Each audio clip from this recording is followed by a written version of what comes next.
नमस्कार दोस्तों, आपका अपना चैनल हिंदी जंक्शन पर मैं परवेश कुमार सिन्हा स्वागत करता हूं, अभिनंदन करता हूं। दोस्तों, आप लोगों के लिए एक और महत्वपूर्ण प्रैक्टिस सेट लेकर उपस्थित हुआ हूं। तो ये वीडियो जो है काफ़ी महत्वपूर्ण होने वाला है, क्योंकि इसमें हम लोग प्रैक्टिस सेट को देखने वाले हैं जो बीपीएससी ट्री में पूछा जाने की संभावना है। अगर आप नए हैं तो चैनल को सब्सक्राइब करके बेल आइकन को दबा दें, ताकि मेरे आने वाला वीडियो का नोटिफिकेशन आपको मिलता रहे, और वीडियो को दोस्तों में ज़्यादा से ज़्यादा शेयर करें। दोस्तों, जैसा कि आप सभी को पता है कि हम लोग बीपीएससी 4.0 हिंदी विषय की तैयारी कर रहे हैं, तो उसी से संबंधित एक और महत्वपूर्ण प्रैक्टिस सेट लेकर उपस्थित हुआ हूं। आप लोग वीडियो के अंत तक बने रहिएगा, और ये 80 प्रश्न में कितना सही होता है कमेंट करके बताइएगा, ताकि हम समझ सके कि आपकी तैयारी कैसी चल रही है। तो चलिए, आज के प्रैक्टिस सेट कैमा है, देखते हैं कौन सा प्रैक्टिस सेट आज हम करने वाले हैं। तो चलिए देखते हैं। तो देखिए, हम लोग आज अभ्यास सेट 26 करने वाले हैं, यानी प्रैक्टिस सेट 26 है। 1 से लेकर 25 तक करवा दिया गया है प्रैक्टिस सेट। अगर आप नहीं देखे हैं तो वीडियो के डिस्क्रिप्शन में प्लेलिस्ट का जो लिंक है लगाया हुआ है, आप वहां से देख सकते हैं। साथ ही साथ लेक्चर जो हुए हैं अभी तक, उसका भी लिंक है, तो वहां से क्लास भी देख सकते हैं। अगर आप बीपीएससी ट्री 4.0 टीजीटी पीजीटी यानी 6 से 12 तक हिंदी विषय के किसी भी वर्ग के आप तैयारी कर रहे हैं, तो ये वीडियो आपके लिए महत्वपूर्ण होने जा रहा है, क्योंकि इसमें हम लोग 40 साहित्य के और 40 हिंदी व्याकरण के प्रश्न को देखने वाले हैं। जैसा कि आप सभी को पता है कि बीपीएससी कोई सिलेबस नहीं जारी करता है, तो कोई भी वर्ग में कहीं से भी प्रश्न पूछने के लिए स्वतंत्र है। तो आपको अच्छे से एक एक टॉपिक यानी प्रत्येक टॉपिक को देखना होगा। उसी को ध्यान में रखते हुए ये प्रैक्टिस सेट बनाया गया है, यानी आपके स्तर को ध्यान में पूरा रखा गया है। आपका जो तैयारी है जूनियर टीजीटी से लेकर यूजीसी नेट लेवल पे की जा रही है, ताकि कितना हो सरल या कितना हो कठिन प्रश्न देगा, तो आप प्रश्नों को अच्छे से बना करके अपने लक्ष्य को प्राप्त कर सकते हैं। हिंदी जंक्शन के माध्यम से टीआरई 2 और 3 में लगभग 4000 प्लस बच्चों ने अपने लक्ष्य को प्राप्त किया है। आगे आप भी अपने लक्ष्य को प्राप्त कर सकते हैं। हिंदी जंक्शन चैनल आपके लिए सदैव तत्पर है। मेरे मार्गदर्शन में आप अपने लक्ष्य को प्राप्त कीजिए। अगर आप बीपीएससी ट्री 4.0 हिंदी विषय का नोट्स और प्रैक्टिस सेट प्रीवियस सेट पाना चाहते हैं, तो हमारे नंबर 7261815307 पे किसी भी माध्यम से फ़ोन पे, पेटीएम या गूगल पे आप 249 रुपया पेमेंट करके इस नंबर पे स्क्रीनशॉट इसी नंबर पे हमें व्हाट्सएप कर दीजिए। तो हम इधर से आपको जो है notes, previous set, practice set आपको पीडीएफ भेज देंगे। स्टेट के लिए इसी नंबर पे 199 रुपया पेमेंट करके नोट्स जो है प्राप्त कर सकते हैं। तो इन सारी चीज़ों से जुड़ करके अपने तैयारी को बेहतर कर सकते हैं। तो चलिए, बिना देर करते हुए आज के प्रश्नों को देखते हैं और प्रैक्टिस सेट को पूरा करते हैं। तो चलिए चलते हैं। आप देख पा रहे हैं अभ्यास सेट 26 है, ये नहीं, ये 26वां अभ्यास सेट है। इससे पहले 1 से 25 तक 25 अभ्यास सेट करवाया जा चुका है। अगर आप नहीं देखें तो वीडियो के डिस्क्रिप्शन में लिंक दिया हुआ है, वहाँ से देख सकते हैं। तो ये प्रैक्टिस सेट 26वां है। इसका पहला प्रश्न आप लोगों के सामने है, इसका आप लोग जवाब दीजिए। इसी प्रकार से 5 विकल्प वहाँ रहेंगे। जो चौथा विकल्प है और 5वां विकल्प है, ज़्यादा जो है आपको डिस्टर्ब करने वाले होते हैं, डिस्ट्रैक्टर होते हैं, तो इससे बचना है और अपने जो है सटीकता का प्रमाण देना है और अपने लक्ष्य को प्राप्त करना है। तो देखिए, पहला प्रश्न है, किस समीक्षक ने विद्यापति की पदावली को जीव और परमात्मा के संबंध का रूपक माना है? पिछले सेट में भी आया हुआ प्रश्न है। तो आपको बताना है वे कौन से समीक्षक हैं जो ऐसा मानते हैं, यानी जीव और परमात्मा के संबंध का रूपक मानते हैं विद्यापति की पदावली को। तो वे जो रचनाकार हैं आपको पता होनी चाहिए, आनंद कुमार स्वामी जी हैं, यानी विकल्प ख इसका सही आंसर हो जाएगा। अब देखिए, विद्यापति के बारे में रामचंद्र शुक्ल भी ने लिखे हैं, आध्यात्मिक रंग के चश्मे आजकल बहुत सस्ते हो गए हैं। तो कहीं ना कहीं कथन जो रहता है या जिसके बारे में कोई लिखते जो प्रसिद्ध है उसे पूछा जाता है, इसलिए TRE 1 में ज़्यादा देखने को मिला था, तो इसलिए मैंने इसमें समाहित किया है, ताकि जो है 4 में भी पूछे तो कहीं से दिक्कत ना हो। और अगर यूजीसी नेट या ईएमआरएस या केवीएस का तैयारी अगर कर रहे हैं तो इसी प्रकार से प्रश्न ज़्यादा उसमें पूछा हुआ रहता है, आप देख सकते हैं, प्रीवियस सेट उठाकर देख सकते हैं। तो आपका जो तैयारी है जूनियर टीजीटी से पीजीटी लेवल पे की जा रही है। सभी लोग 9 बजे जो क्लास होता है सभी लोग जुड़ जाएं और अपने जो है तैयारी को बेहतर कीजिए। चलिए आगे बढ़ते हैं, अगले प्रश्न को देखते हैं। छायावाद उस राष्ट्रीय जागरण की अभिव्यक्ति है जो एक ओर पुरानी रूढ़ियों से मुक्ति चाहता था और दूसरी ओर विदेशी पराधीनता से। उपयुक्त विचार किसका है? यानी ये जो विचार यहाँ दिया गया है वो किसका विचार है आपको बताना है। तो ये जो विचार दिया गया है ये डॉक्टर नामवर सिंह के द्वारा दिया गया है, यानी विकल्प क इसका सही आंसर हो जाएगा।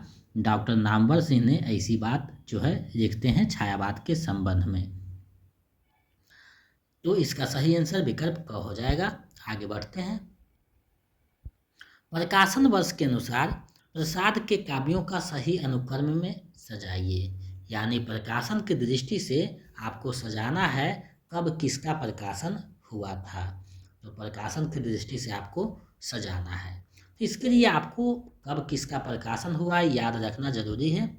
तो अगर छायावाद आप पढ़े होंगे मेरे लेक्चर में तो आपको ध्यान में आ रहा होगा, क्योंकि वहाँ सभी का प्रकाशन वर्ष बहुत अच्छे तरीके से बताया हुआ है।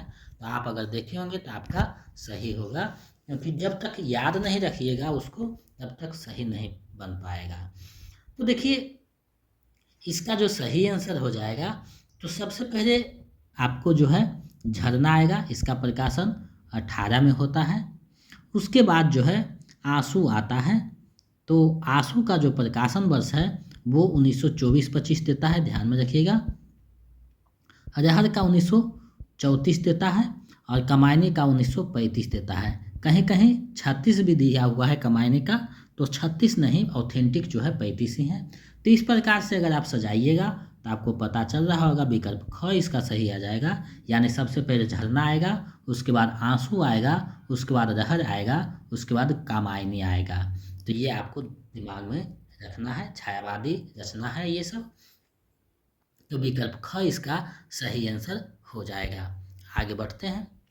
गोरखवाणी के संपादक कौन हैं? यानी बाबा गोरखनाथ की जो रचना था उसको गोरखवाणी के नाम से जो संपादन किए हैं उसके संपादक कौन थे आपको बताना है। तो देखिए गोरखवाणी के जो संपादन किए हैं वो पीतम्बर दत्त भरद्वाज जी ने किया है, यानी विकल्प ग सही हो जाएगा। और ये जो पीएचडी किए थे तो श्याम सुंदर दास के अंडर में पीएचडी किए थे, यानी हिंदी साहित्य में प्रथम पीएचडी करने वाले पीतम्बर दत्त भरद्वाज जी हुए हैं।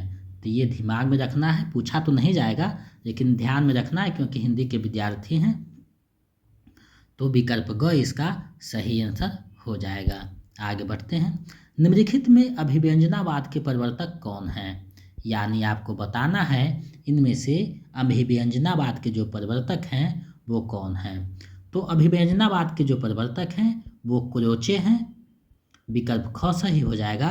और जब भारतीय काव्यशास्त्र पढ़िएगा तो आएगा अभिव्यक्तिवाद। तो अभिव्यक्तिवाद के जो है अभिनव गुप्त है, ये ध्यान में रखिएगा, दोनों में कन्फ्यूजन हो जाता है। तो अभिव्यंजनावाद के क्रोचे हैं।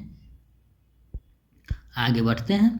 निम्नलिखित पत्रिकाओं को उनके संपादकों के साथ सुमेलित कीजिए। यानी ये जो पत्रिका है और उनके संपादक कौन हुए उसको आपको क्या है सुमेलित करना है, कौन से पत्रिका किसका है। तो देखिए हिंदी का जो प्रथम पत्रिका है उदंत मार्तन है, तो इसके जो है संपादक जुगर किशोर हैं, तो इसका ये हो जाएगा। इसका 1826 में निकला था, दिमाग में रखना है, कलकत्ता से।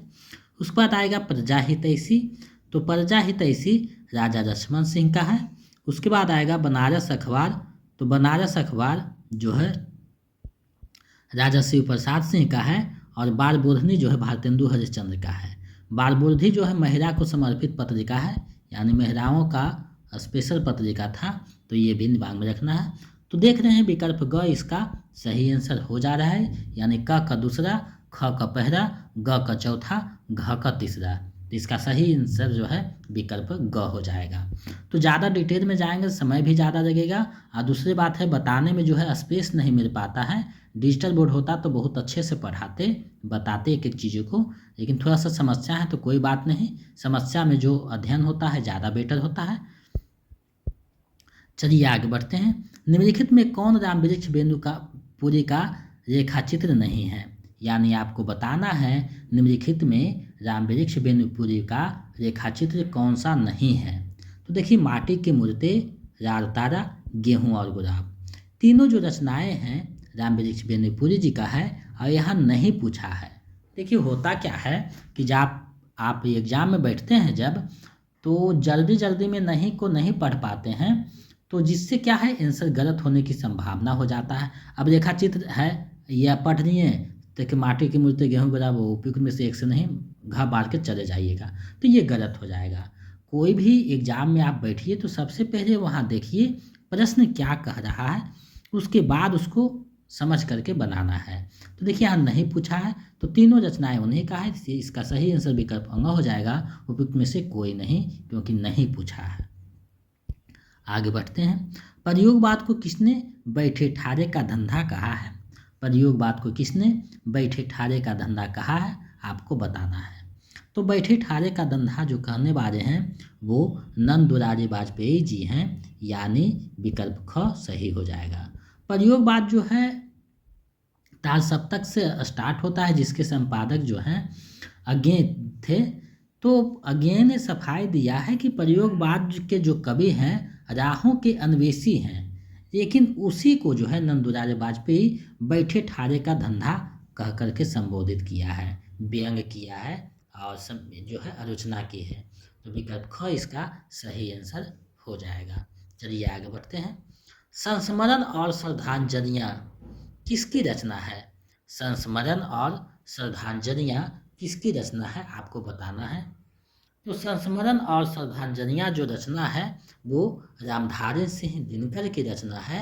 ये जो प्रश्न है झारखंड पीजीटी में पूछा हुआ प्रश्न है, संस्मरण और श्रद्धांजलियाँ किसकी रचना है, तो रामधारी सिंह दिनकर की रचना है। विकल्प ख इसका सही आंसर हो जाएगा। ये प्रश्न झारखंड पीजीटी में पूछा गया था। चलिए आगे बढ़ते हैं। एक बूंद सहसा उछली यात्रा वृतांत किसका है? एक बूंद सहसा उछले यात्रा वृतांत किसका है, आपको बताना है।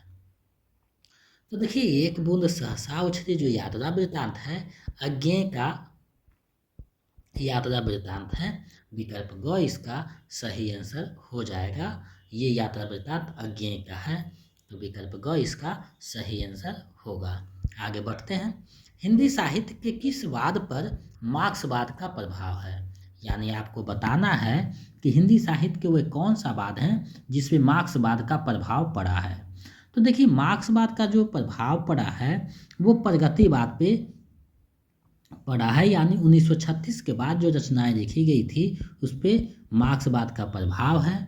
यानी शोषित जो वर्ग है उसको जो है सामने, यानी यथार्थ को सामने लाने का प्रयास किया, और मार्क्सवाद यही बताता है। तो विकल्प ग इसका सही आंसर हो जाएगा। आगे बढ़ते हैं, देखते हैं अगले प्रश्न को। योग्यता 1/4 व्यक्तित्व का निर्माण करती है, शेष पूर्ति प्रतिष्ठा द्वारा होती है। उपयुक्त संवाद आषाढ़ का एक दिन नाटक में किसका है? यानी ये जो संवाद आया है आषाढ़ का एक दिन नाटक है, तो उसमें ये संवाद किसका है, आपको बताना है। तो ये जो संवाद है निक्षेप का संवाद है। विकल्प ख सही हो जाएगा। आषाढ़ का एक दिन जो प्रकाशन वर्ष है 1958 है, और इसके रचनाकार मोहन राकेश हैं। मोहन राकेश हैं, तो ये ध्यान में रखिएगा। इसका नायक जो है कालिदास है और नायिका मरिका है। इसकी माँ जो है अंबिका है। तो बहुत बेहतरीन नाटक है, आप उसको पढ़ सकते हैं। तो इसका सही आंसर विकल्प ख हो जाएगा। आगे बढ़ते हैं।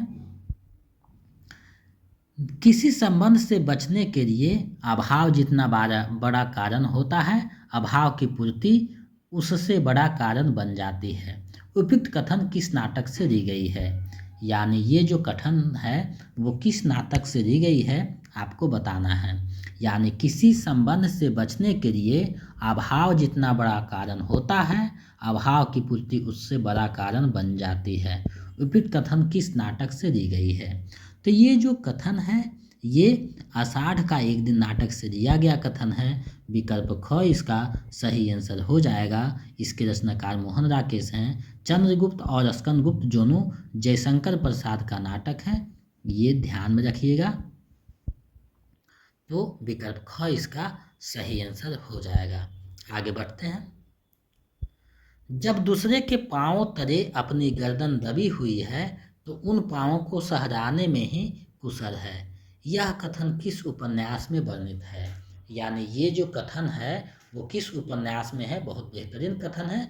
जब दूसरे के पांव तले अपनी गर्दन दबी हुई है तो उन पांवों को सहराने में ही कुशल है। यानी अगर आप उसको नहीं सहराइएगा तो कस के वजन देकर गर्दन दबा भी सकता है।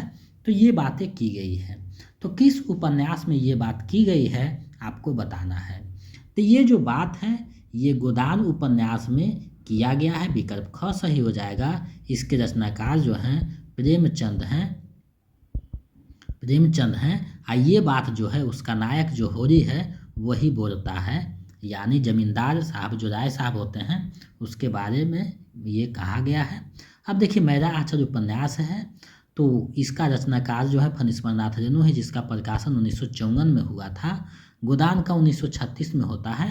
आपका बंटी का प्रकाशन 1971 में होता है और इसके रचनाकार मन्नू भंडारे हैं।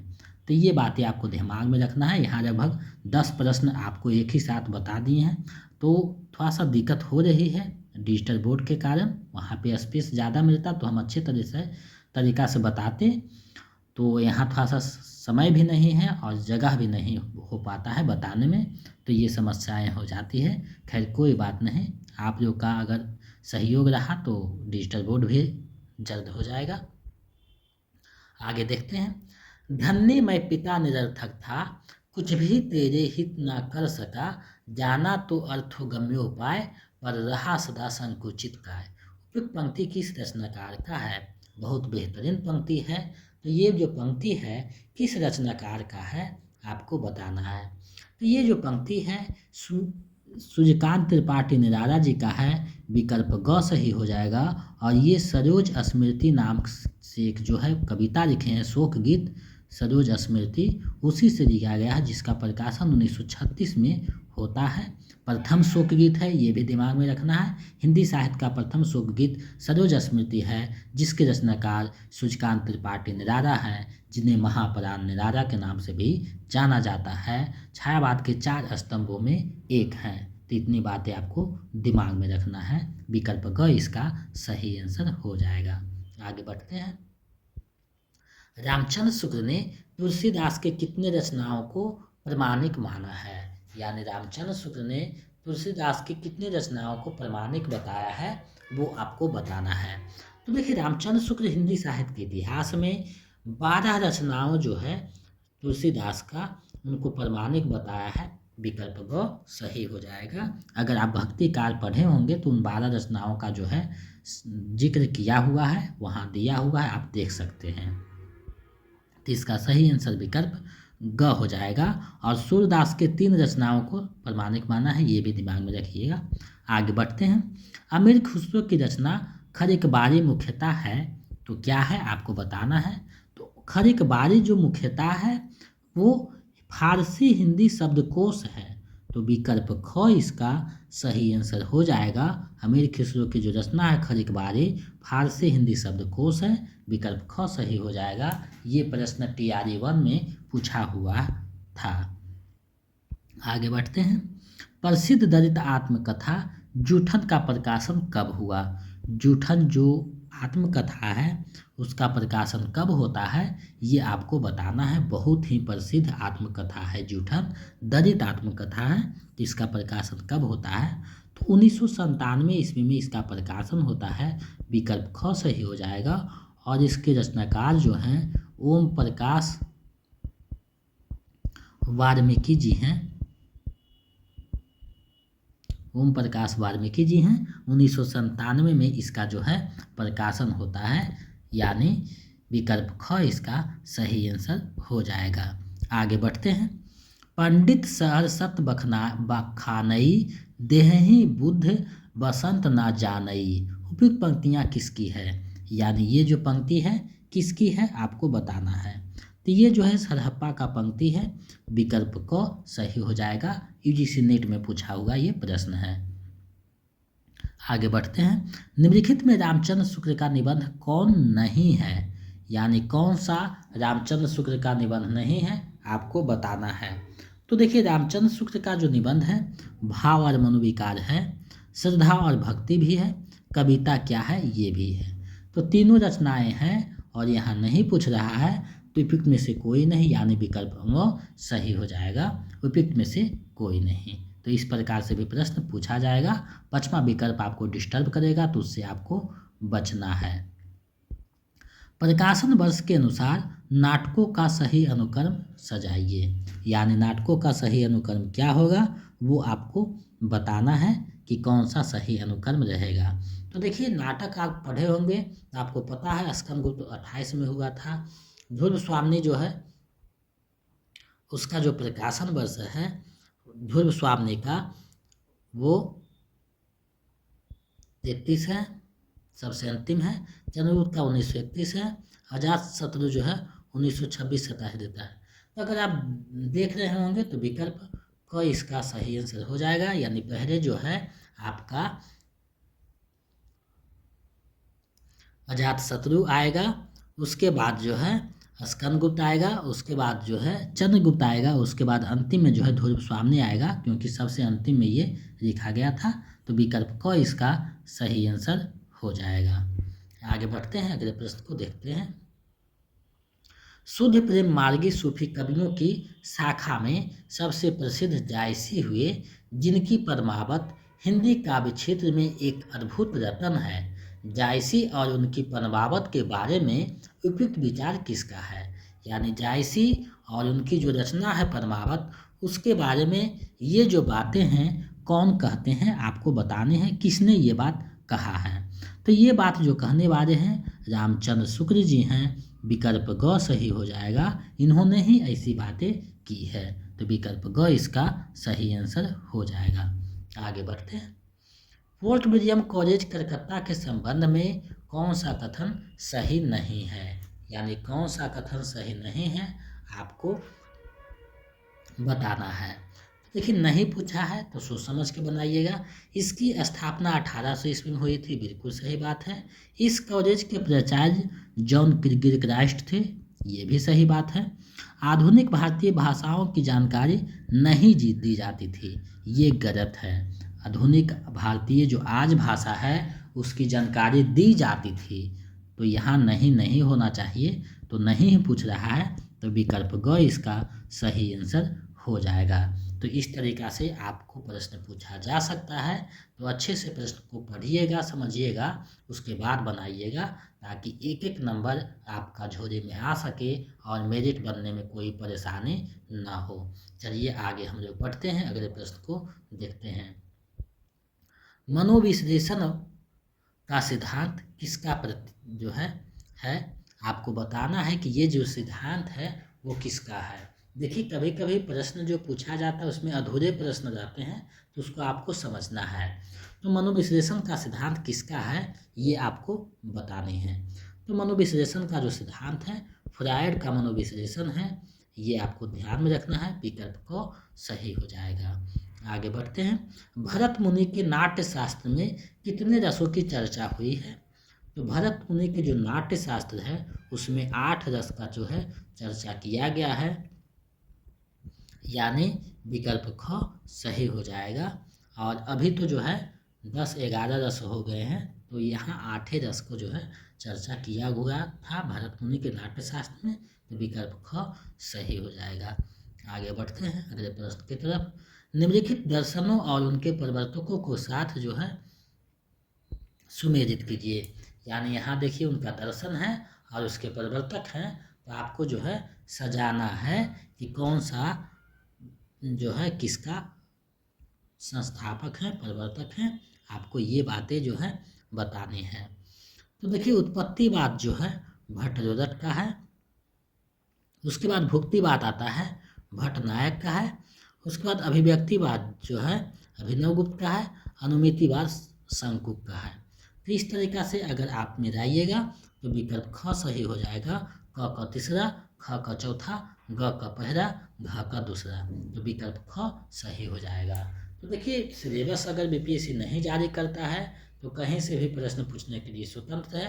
तो एक एक चीज़ों को आपको देखना होगा। जो हमारे चैनल पे टॉपिक वाइज लेक्चर करवाया जा रहा है, तो हिंदी साहित्य के लगभग 4-5 टॉपिक और बचे हुए हैं, जिसका क्लास अगले सप्ताह खत्म हो जाएगा।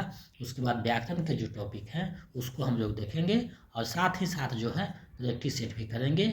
आगे जो है प्रीवियस सेट को हम लोग देखने वाले हैं। प्रैक्टिस सेट को में प्रीवियस सेट जो हुआ है TRE 1, 2, 3 पेंसिल जो हुआ था उसका भी, यानी सभी प्रैक्टिस सेट जो प्रीवियस सेट है उसको पहले देखेंगे, उसके बाद अब प्रैक्टिस सेट करवाया जाएगा। तो विकल्प ख इसका सही आंसर हो जाएगा। आगे बढ़ते हैं। अज्ञेय को उनकी किस कृति के लिए ज्ञानपीठ पुरस्कार मिला है? तो अज्ञेय की जो कृति है उनकी जो है कितनी नावों में कितनी बार है जो कृति, उसके लिए 1978 का जो है ज्ञानपीठ पुरस्कार उन्हें दिया गया था। तो विकल्प ख इसका सही आंसर हो जाएगा। हरी घास में क्षण भर, इन धोष रमते हुए, ये दोनों रचनाएं भी उन्हीं का है, दिमाग में रखिएगा। आगे बढ़ते हैं। कामायनी को छायावाद का उपनिषद किसने कहा है? यानी छायावाद को का उपनिषद कामायनी को किसने कहा है कि ये छायावाद का जो है उपनिषद है? तो ऐसा जो कहने वाले हैं रामचंद्र शुक्ल भी नहीं है, नंदराय वाजपेयी भी नहीं, नामवर सिंह भी नहीं। तो इसका सही आंसर विकल्प अंग हो जाएगा। उपयुक्त में से कोई नहीं, क्योंकि ऐसा कहने वाले शांति प्रिय द्विवेदी जी हैं। वे कहते हैं कि जो है कामायनी जो है छायावाद का उपनिषद है। तो शांति प्रिय द्विवेदी ऐसे बात कहे हैं, जो विकल्प में नहीं है। तो इसका सही आंसर विकल्प अंग हो जाएगा। उपयुक्त में से कोई नहीं, क्योंकि यही हैं जो ऐसा बात बोले हैं। चलिए आगे बढ़ते हैं। महादेवी वर्मा की रचनाओं का अनुक्रम है। तो देखिए महादेवी वर्मा के बारे में अगर छायावाद पढ़े होंगे तो आप उनकी रचनाओं को भी देखे होंगे। तो आपको पता होना चाहिए कि इनकी जो रचना है निहार, निर्जा, सानगी, दीपशिखा, ये जो है सही क्रमवाई है। तो निहार का जो प्रकाशन वर्ष है 1930 है, निर्जा का जो है 34 है, उसके बाद सानगीत है 36 में और दीपशिखा है 1942 में। तो ये जो है सही क्रम है। तो विकल्प ग इसका सही आंसर हो जाएगा। आगे बढ़ते हैं। बिहार की मैथिली भाषा को संविधान के 8वीं अनुसूची में कब शामिल किया गया? तो देखिए बिहार की जो भाषा है मैथिली भाषा, उसको 2003 में जो है शामिल किया गया है 8वीं अनुसूची में। तो विकल्प ग जो है सही हो जाएगा। आगे बढ़ते हैं। एक चीज़ ध्यान में रखिएगा कि 8वीं अनुसूची में कुल 22 भाषाओं को जो है शामिल किया गया है। तो ये भी दिमाग में रखिएगा, यानी कि 8वीं अनुसूची में अब तक कुल 22 भाषाओं को सम्मिलित किया गया है, जिसमें मैथिली भाषा को 2003 में शामिल किया गया है। चलिए आगे बढ़ते हैं। हिंदी साहित्य में मानसरवाद का प्रवर्तक किसे माना जाता है? यानी हिंदी साहित्य में मानसरवाद जो आया तो उसका प्रवर्तक किसे माना जाता है? तो रामेश्वर शुक्ल अंचल जो है उसे जो है मानसरवाद का प्रवर्तक माना जाता है, और हरिवंश राय बच्चन को हारावाद जो है उसका प्रवर्तक माना जाता है। ये दिमाग में रखिएगा। तो इसका जो सही आंसर है विकल्प क हो जाएगा। तो इस तरीका से भी प्रश्न पूछा जा सकता है। तो एक एक चीज़ को आपको जो है ध्यान में रख करके हम प्रैक्टिस सेट को बना रहे हैं, ताकि कहीं से भी कोई कमी ना रहे। आगे बढ़ते हैं। अगला प्रश्न है, मैंने भावना में एक भावना का वर्णन किया है। मेरे लिए सब संबंधों से मेरे लिए वह संबंध सब संबंधों से बड़ा है। मैं वास्तव में अपनी भावना से प्रेम करती हूँ, जो पवित्र है, कोमल है, अनस्वर है। उपयुक्त जो संवाद है, आषाढ़ का एक दिन में किसका है, यानी आषाढ़ के एक दिन नाटक में ये जो संवाद है किसका संवाद है आपको बताना है। तो ये जो है आषाढ़ का एक दिन की जो नायिका है मल्लिका, उसी का संवाद है। विकल्प ग जो है सही हो जाता है इसका। क्योंकि होता क्या है नाटक में कि जब माँ गुस्सा होती है अंबिका कालिदास से, जब आषाढ़ के एक दिन में प्यार करता है, बारिश में भीगता है, तो उसी में जब कोसती है माँ तो वही उसको सफाई देते हुए ये बात कहा गया है। तो विकल्प ग इसका सही आंसर हो जाएगा। आगे बढ़ते हैं। अधिकार सुख कितना मादक और सारहीन है, अपने को विनयमक और कर्ता समझने की बर्बरती अस्पृहा उसे बेगार कराती है। उपयुक्त कथन किस नाटक से दी गई है, यानी ये जो कथन है वो किस नाटक से दिया गया है आपको बताना है। तो ये जो बातें की गई है वो स्कंदगुप्त नाटक में की गई है, यानी विकल्प ग इसका सही आंसर हो जाएगा, जो जयशंकर प्रसाद का बेहतरीन ही नाटक है। 1928 में इसका प्रकाशन हुआ था। चंद्रगुप्त का जो है 1931 है। आषाढ़ का एक दिन 1958 में प्रकाशित हुआ था। तो ये ध्यान में रखना है।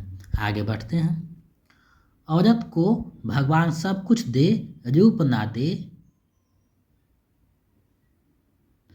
नहीं वह काबू में नहीं रहती। ये बात जो है कथन किस उपन्यास में वर्णित है। औरत को भगवान सब कुछ दे, रूप ना दे, नहीं तो वह काबू में नहीं रहती। यह कथन किस उपन्यास में वर्णित है। तो ये जो कथन आया है गोदान उपन्यास में बातें की गई है, यानी विकल्प ख सही हो जाएगा। गोदान उपन्यास जो है प्रेमचंद्र का, उसी में ये बातें की गई है। तो विकल्प ख इसका सही आंसर हो जाएगा। आगे बढ़ते हैं हम लोग। दुख ही जीवन की कथा रही, क्या कहूँ आज जो नहीं कही। उपयुक्त पंक्ति किस रचनाकार की है। उपयुक्त पंक्ति जो है किस रचनाकार की है आपको बताना है। तो ये जो पंक्ति है सूर्यकांत त्रिपाठी निराला का है, जो कि विकल्प में नहीं है। इसका सही आंसर विकल्प अंग हो जाएगा। उपयुक्त में से कोई नहीं। इसमें जो है वियोग करुण रस का जो है अभिव्यक्ति हुआ है, निराला की रचना है। तो विकल्प अंग इसका सही आंसर हो जाएगा। आगे बढ़ते हैं। अभिनव जयदेव किस कवि को कहा जाता है। अभिनव जयदेव किस कवि को कहा जाता है आपको बताना है। तो देखिए अभिनव जयदेव जो कहा जाता है वो विद्यापति को कहा जाता है। तो विद्यापति इसमें देखिए विकल्प में नहीं है। इसका सही आंसर विकल्प अंग हो जाएगा। उपयुक्त में से कोई नहीं। तो ये जो पांचवा विकल्प है, चौथा विकल्प है, आपको फंसाने के लिए, डिस्टर्ब करने के लिए बनाया गया है। तो आपको ध्यान से पढ़ना है प्रश्न को और अच्छे से बनाना है, ताकि कहीं भी परेशानी ना हो और आपका जो है नंबर कटे नहीं। निम्नलिखित में कौन प्रगतिवाद के कवि हैं आपको बताना है। इनमें से कौन जो है प्रगतिवाद के कवि हैं। तो देखिए केदारनाथ अग्रवाल, नागार्जुन, शिवमंगल सिंह सुमन, तीनों जो है प्रगतिवाद के कवि हैं। अब यहाँ कौन कवि हैं पूछा जा रहा है। उपयुक्त में से एक से अधिक, यानी विकल्प घ इसका सही आंसर हो जाएगा, क्योंकि तीनों के तीनों जो हैं प्रगतिवाद कवि हैं। तो विकल्प घ इसका सही हो जाएगा। आगे बढ़ते हैं। निम्नलिखित दलित आत्मकथाओं को प्रकाशन वर्ष के अनुसार सही अनुक्रम है। तो सही अनुक्रम क्या है ये आपको बताना है, और वीडियो को कम से कम 1-2 जगह जरूर शेयर कीजिए। इससे हमें जो है उत्साह मिलता है और हम चीज़ों को इकट्ठा करते हैं। तो देखिए यहाँ दलित आत्मकथा है, उसका प्रकाशन वर्ष के अनुसार आपको सजाना है कब किसका जो है प्रकाशन हुआ था। तो देखिए इसका जो सही आंसर होगा वो विकल्प ग सही हो जाएगा। पहले जूठन आएगा, उसके बाद तिरस्कृत आएगा, उसके बाद हादसे, उसके बाद मुरदहिया। अब देखिए जूठन का जो प्रकाशन वर्ष है 1997 है। उसके बाद आता है तिरस्कृत, तो जिसका प्रकाशन 2002 में होता है। हादसे का 2005 में होता है और मुरदहिया का 2010 में होता है। इस प्रकार विकल्प ग सही हो जाएगा। जूठन जो है ओम प्रकाश वाल्मीकि का है। तिरस्कृत जो आत्मकथा है वो सूरजपाल चौहान का है। हादसे मन्नू भंडारी का है। और मुर्दहिया जो है डॉक्टर तुलसीराम का है। तो ये ध्यान में आपको रखना है, बहुत प्रसिद्ध जो है दलित आत्मकथा है, जो बराबर एग्जाम में पूछे जाते हैं। तो विकल्प ग जो है इसका सही आंसर हो जाएगा। जूठन, तिरस्कृत, हादसे, मुर्दहिया, जिसका प्रकाशन वर्ष ये है, ध्यान में रखना है। आगे बढ़ते हैं। निम्न में हरिवंश राय बच्चन की आत्मकथा नहीं है। तो कौन सा आत्मकथा हरिवंश राय बच्चन का नहीं है, ये आपको बताना है। तो देखिए, क्या भूलूं क्या याद करूं उन्हीं का है। बसेरे से दूर उन्हीं का है। नीर का निर्माण उन्हीं का है। तो इसका नहीं पूछ रहा है, तो पिक में से कोई नहीं हो जाएगा विकल्प ग। एक और उनका आत्मकथा है जिसका नाम है 10 द्वार से सोपान तक। 10 द्वार से सोपान तक, सोपान तक। तो 10 द्वार से सोपान तक यानी 4 भागों में इनका जो आत्मकथा है प्रकाशित है। तो 3 यहाँ लिखा हुआ, एक है 10 द्वार से सोपान तक। तो ये सही हो जाएगा, विकल्प ग इसका सही आंसर हो जाएगा। आगे बढ़ते हैं। निम्नलिखित में हजारी प्रसाद द्विवेदी की निबंध संग्रह कौन है। हजारी प्रसाद द्विवेदी का निबंध संग्रह कौन सा है, आपको बताना है।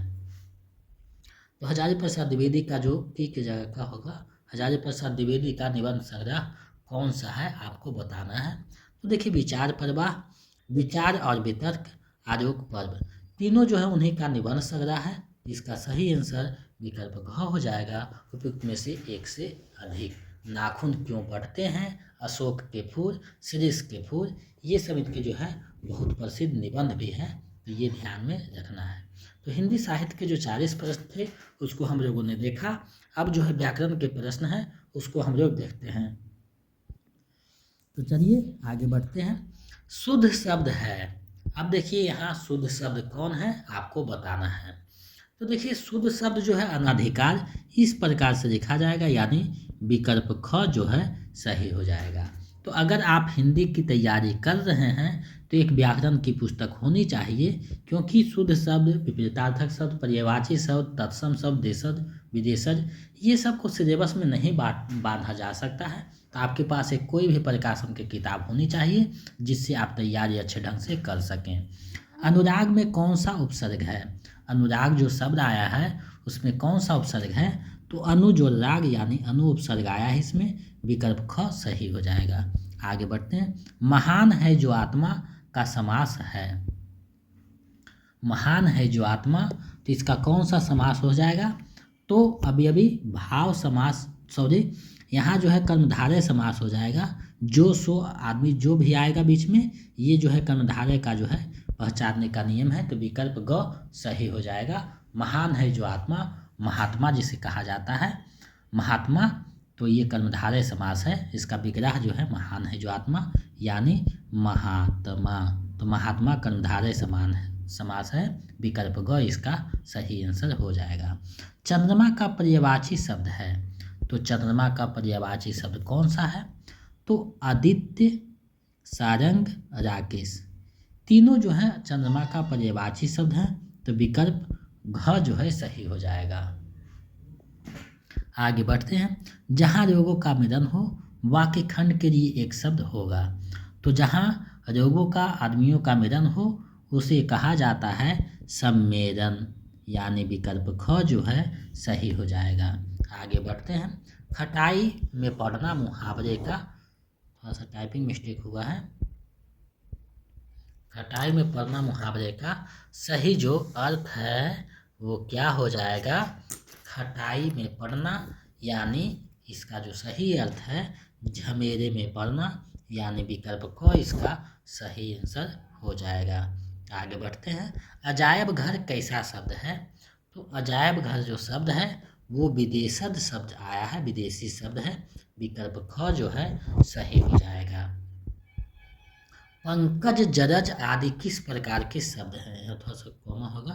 पंकज, जरज आदि जो हैं किस प्रकार के शब्द हैं, आपको बताना है।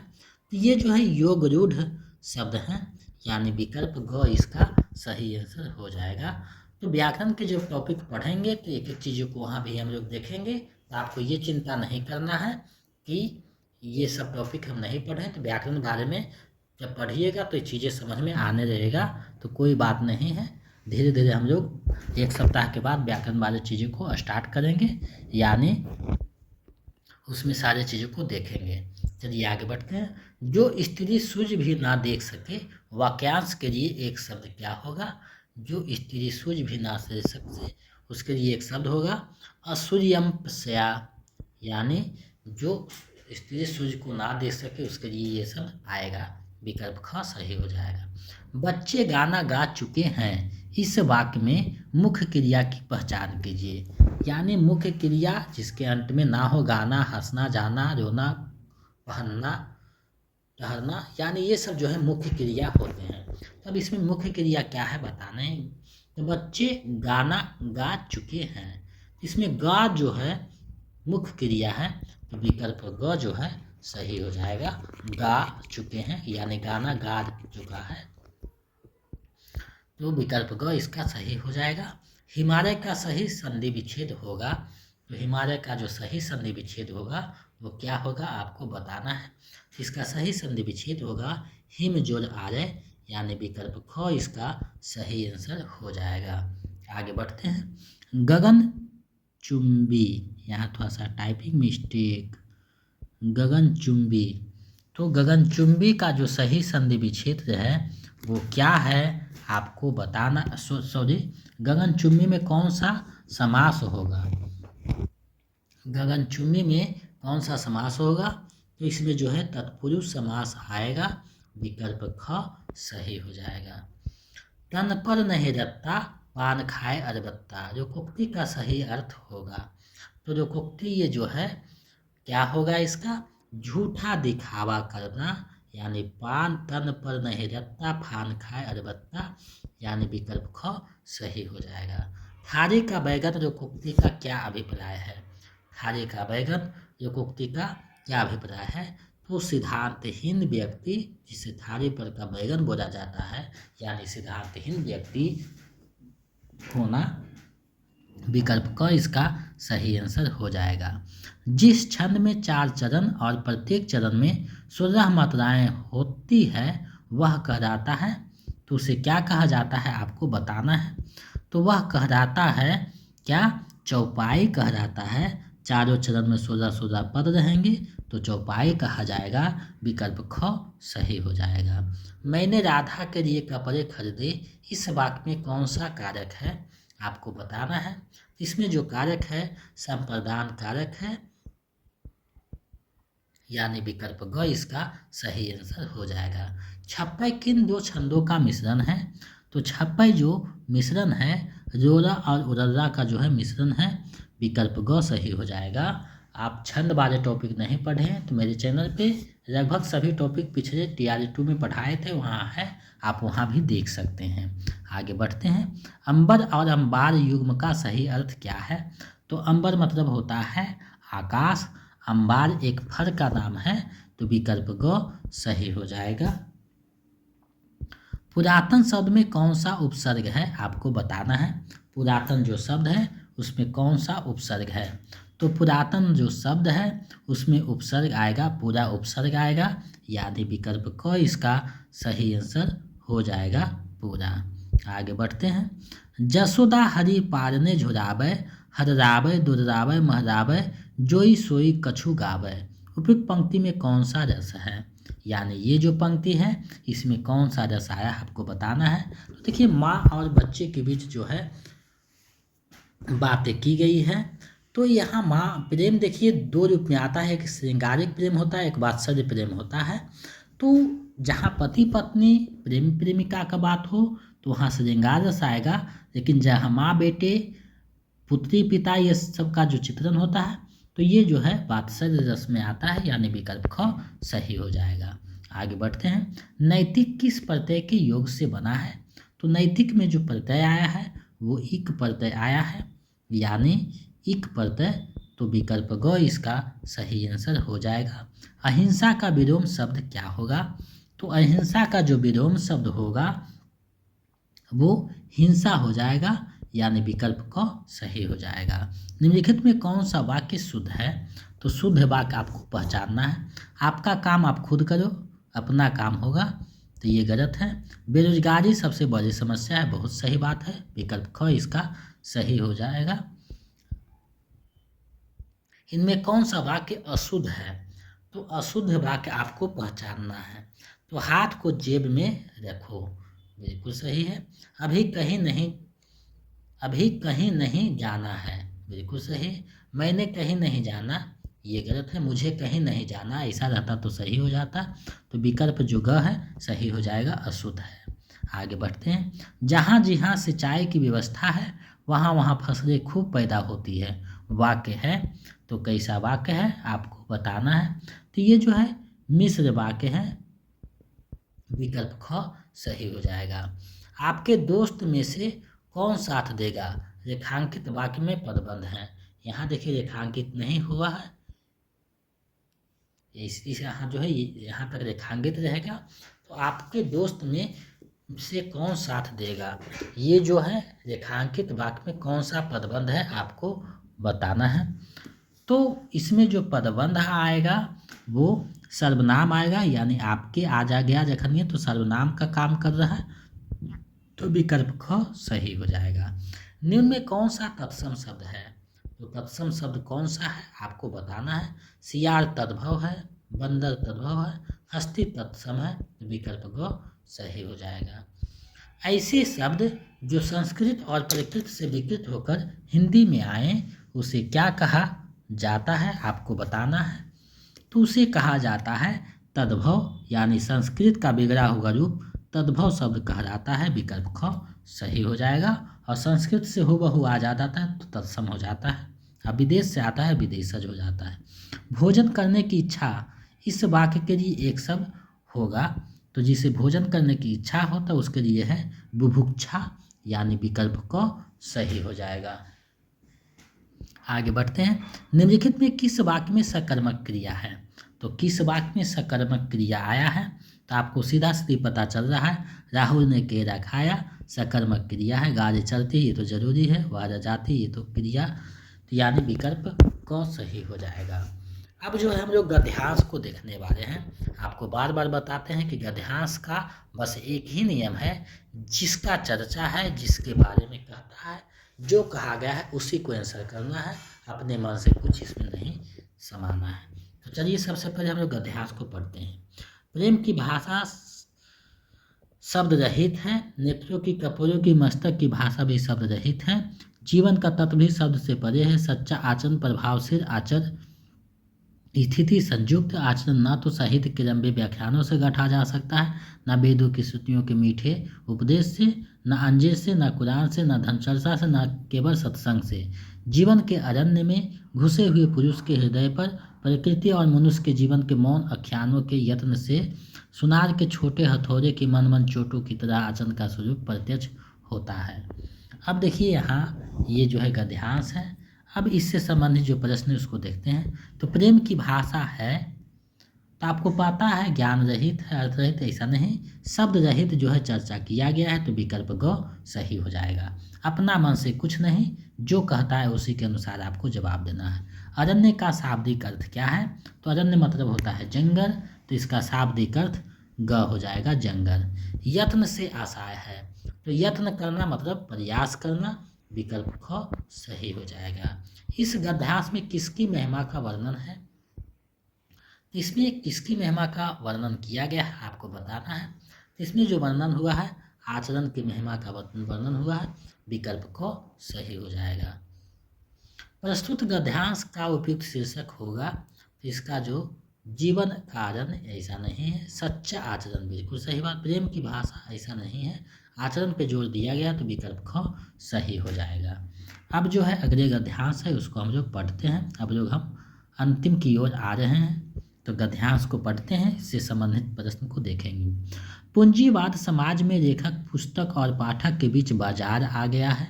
इस बाजार के कारण लेखक का पाठक से सीधा संबंध नहीं रह पाता, इसलिए मार्क्स ने कहा कि पूंजीवाद समाज में कला साहित्य या लेखक के लिए एलियनेशन की समस्या सबसे बड़ी समस्या है। पुराने समाज में कला व कलाकार अपने समाज से पूरी तरह जुड़े थे। कला की रचना और सुरक्षा दोनों का दायित्व समाज का था। बाद में कला दरबार में आई। कला और कलाकार का क्षेत्र संकुचित हुआ। कह सकते हैं कि कला सामाजिक एलियनेशन का शिकार हुई। पूंजीवादी समाज में कला दरबार से निकलकर बाजार में आई। इसमें उसका अजनबीपन, एलियनेशन और बढ़ा।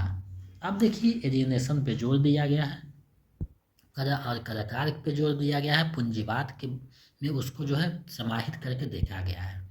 अब देखिए पूंजीवाद समाज में लेखक और पाठक के बीच क्या आ गया है, तो दोनों के बीच जो है बाजार आ गया है, यानी विकल्प ख सही हो जाएगा। पुराने समाज में कला की सुरक्षा का दायित्व किस पर था, तो समाज पे था। ऊपर चर्चा किया गया था कि ये दोनों का जो है जिम्मेदारी किस पे था, तो समाज पे था। तो विकल्प ग इसका सही आंसर हो जाएगा, क्योंकि यहाँ चर्चा किया गया था कि दोनों का दायित्व किस पर था, समाज पर था। यहाँ देखिए दोनों दायित्व जो है समाज का था, तो इसका सही आंसर विकल्प ग हो जाएगा। आगे बढ़ते हैं। कला क्षेत्र के संकुचन का आशय है क्या, तो इसका आशय है कला का दायरा सीमित होना, यानी संकुचित होना। विकल्प ख सही हो जाएगा। आगे बढ़ते हैं। अजनबीपन का आशय यह क्या है, तो अजनबीपन का आशय है एकाकीपन, यानी अजनबीपन यानी एकांतिक जो होता है उसी से संबंधित है। विकल्प को सही हो जाएगा।